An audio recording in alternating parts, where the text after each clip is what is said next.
Hello, this is Vampire, and for today I want to show you a early Christmas present that I had received, but I wasn't able to show you because I went out of town and things were real hectic for me, blah blah blah blah blah. So anyway, this is once again a really cool Christmas present that I had received, and here it is. This is what it is. It's called Buckyballs.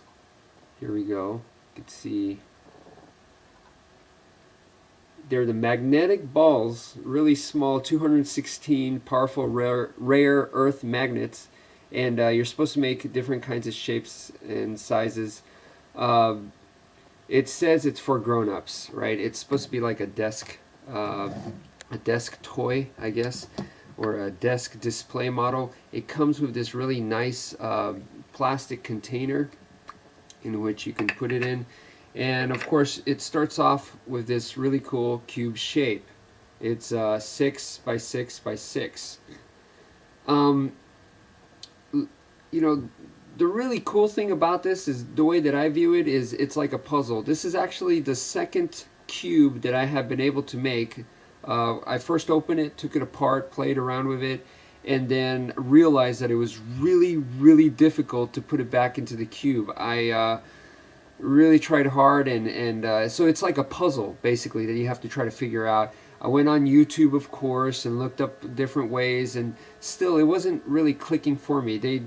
You know, they show you step by step how to figure it out, but it just didn't click. And you know, it's definitely one of those where it's a skill-based toy, so you have to develop skill as you're working with it. Another quick note is when you have something like this on the desk, I guess you got to be careful because the magnet is very strong. You don't want to put it like right next to your computer or right next to your CDs or anything like that. So you got to be careful with electronic equipment. Even something as simple as a credit card, I would be careful with. That being said, it has been almost addictingly fun.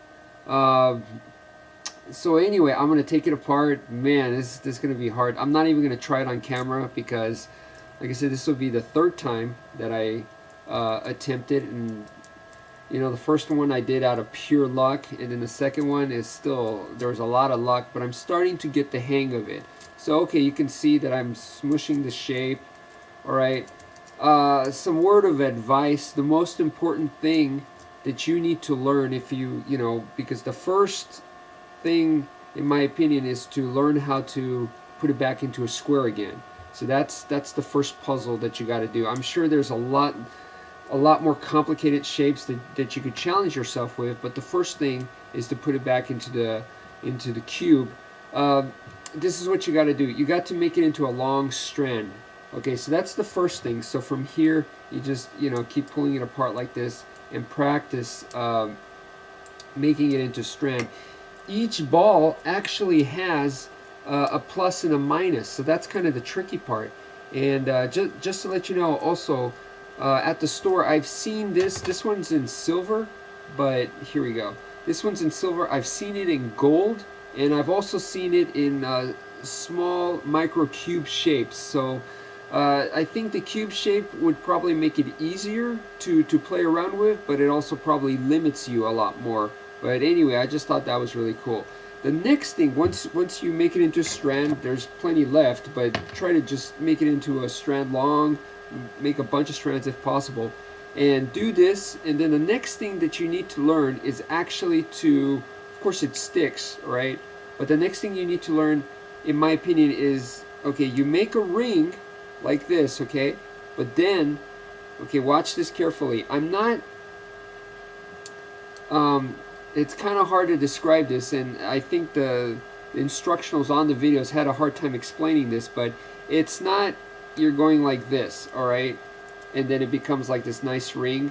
But if you look closely, you see it's uneven, and the balls are actually fitted like, you know, there's one here, and then there's one, it's like diagonally against each other, almost like octagons put together, and that's not what we're looking for. We actually want the balls to be side by side, not diagonal like that. So let me try to take this apart, and you have to do this. See, you make the ring like this first, and then you have to figure out which way the proper polar, magnetic polar, I don't know the correct terms, but the proper way is so that you do this. You see that? Now they're completely parallel to each other rather than sticking in between each other. So you get another strand like this. If I go this way, this is not what I want because it fills in the gaps, right? I don't want that. So I'll go the other way. Let me see if it'll let me do it. Yeah, I'll go the other way, this way, and now you can see it lays on top of each other parallel. This is all has to do with the polarity of the magnet. So you just have to go one way and then the other way, and just go back and forth to create this. Once you get this, then you're going to squash it, and it forms, this is going to be part of the cube right here. It forms this flat little square piece. So that's the basic concept, and then from there, you start building it back into a cube, and I just thought it was really, really neat and share this with you guys.